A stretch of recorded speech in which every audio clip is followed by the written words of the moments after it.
Hey, what's going on, everybody? Welcome back to the channel. In this video, we are looking at the showdown picks for tonight. We have a good one between the Rams and the Seahawks. So let's get into it. As always, if you enjoy the videos, appreciate if you guys hit the like button. Subscribe if you haven't already. Thank you for clearing 13,000 subscribers. It makes me feel good. So I really appreciate that. If you want to join us, you can visit the website. Link is in the description. Follow me on Twitter if you want some updates at the DFS process. And without further ado, let's get into this showdown slate. So today we're dealing with some injury news with Chris Carson. He didn't practice the last 2 days with a neck injury.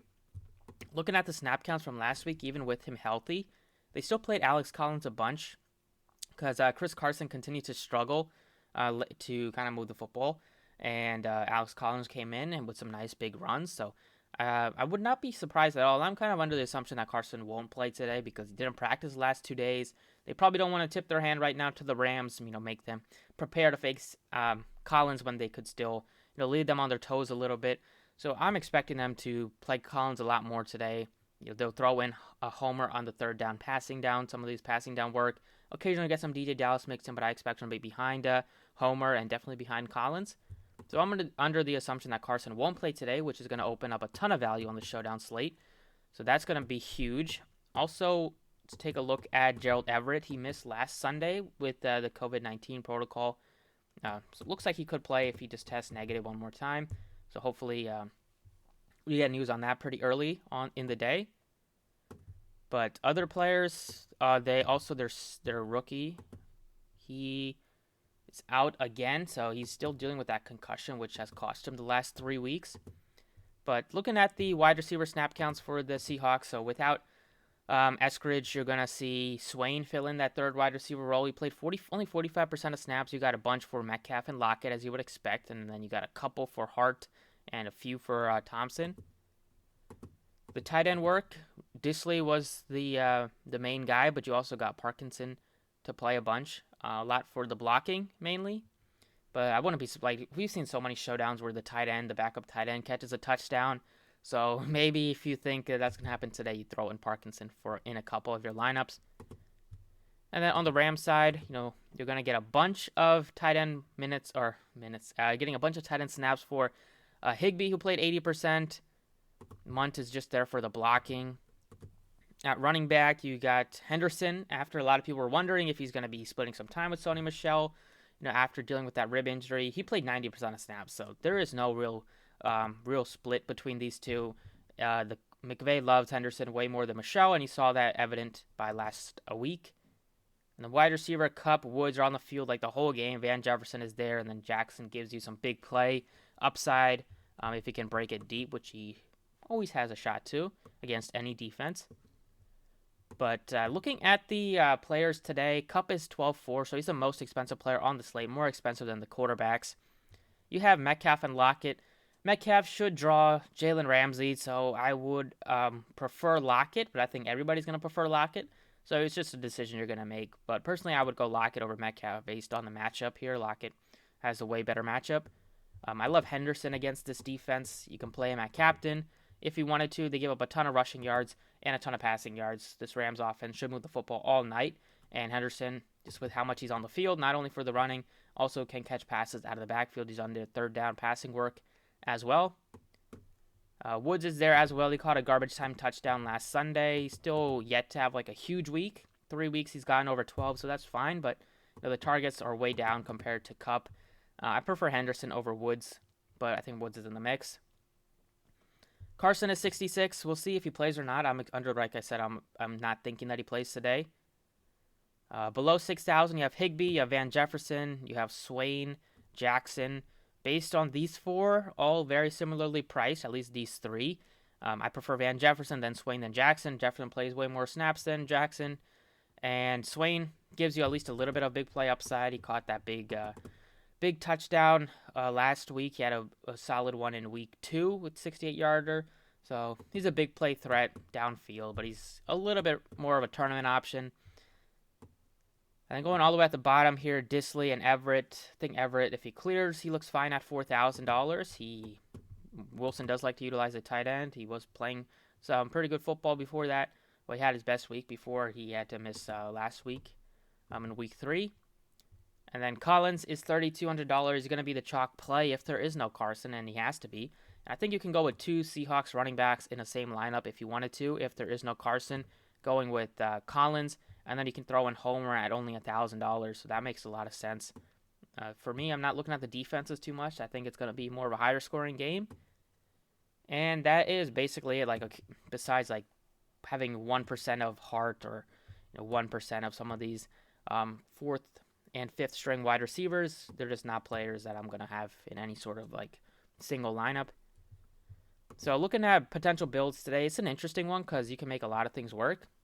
Let's start by going cheap at captain. If there is no Carson, I think a lot of people will plug in Alex Collins at captain. $4,800, it'll open up so much, allow you to pay out for all the studs.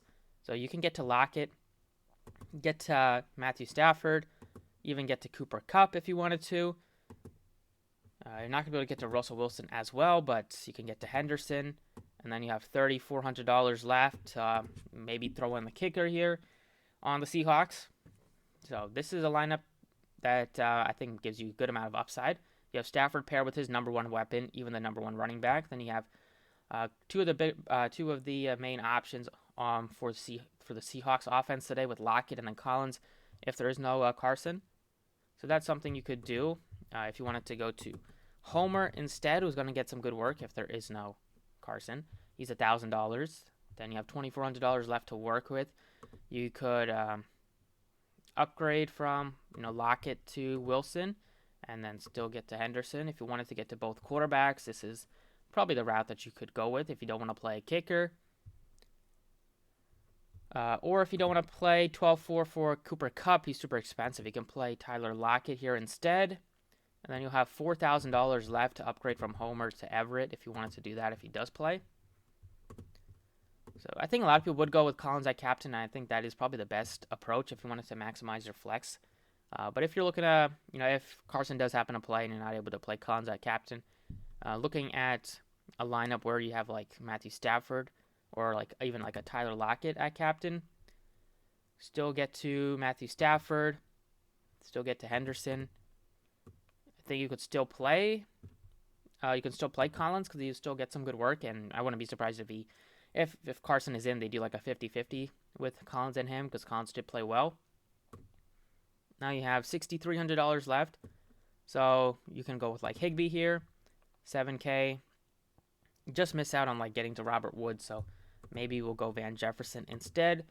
We could go with Robert Woods here. So another 3-3 approach. I think that is probably what I'll end up with. Actually, it's a 4-2 approach. So I think 3-3 or 4-2 approach is what I'll end up with.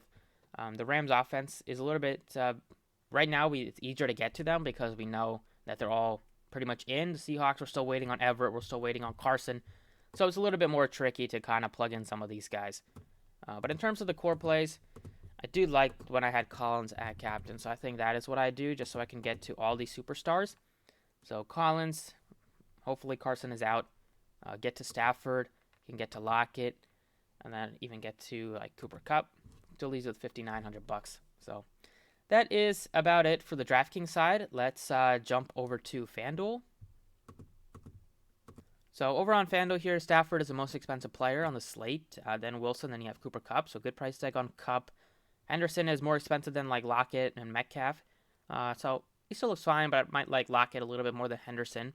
Carson is up to $11K, so I'm not interested at all at that sort of price tag. I'd rather go to Collins at $75. Higbee is only $7,000 if you wanted to go with Jackson in tournaments. He looks fine at that price tag on both sides. Then you have Swain at $65. He's going to play a good amount as a third wide receiver. If Everett is in, he's only $6,000. And then you have Homer as potentially the second running back behind Collins, depending on Carson. So that is the main pieces to kind of look at on FanDuel. If we look at some sort of build here, if we go with like Stafford at captain, or you could play like Cooper Kupp at captain, something like that. Go Stafford. You can probably still go Wilson.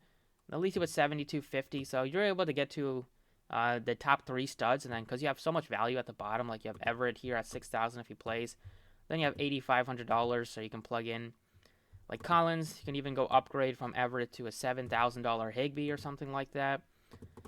So FanDuel, it's pretty easy to pay up for the 3 studs at least. If you wanted to make your lineup a little bit unique, because I think a lot of people will do something like that. You can go with like Tyler Lockett here, and it leaves you with $3,500 to upgrade to like a, maybe a Robert Woods here instead. But I think going with Wilson is probably the best approach for like cash at least. But on FanDuel, in terms of the core plays, it would be Kupp, Stafford, and probably Wilson, because you have so much value at the bottom. I think that is exactly the route I would go, because you have Everett at the bottom here, Disley if he doesn't play. You have Swain, who can get you a touchdown. You have Higbee, who's on the field like the whole game almost, like at least 70+% of snaps. You have Collins potentially as like the chalk play if there is no Carson. You have even Deshaun Jackson. You can get up to the kickers here if you wanted to. So there's so much opportunity at the bottom that I will be looking to pay up for the superstars on the slate, at least the top 3. So that's it for the video. Hopefully you enjoyed. Hopefully we get the news on Carson early, because I want to look to make some lineups today. But that's it for the video. Thank you for watching. Best of luck, and I will see you all next time.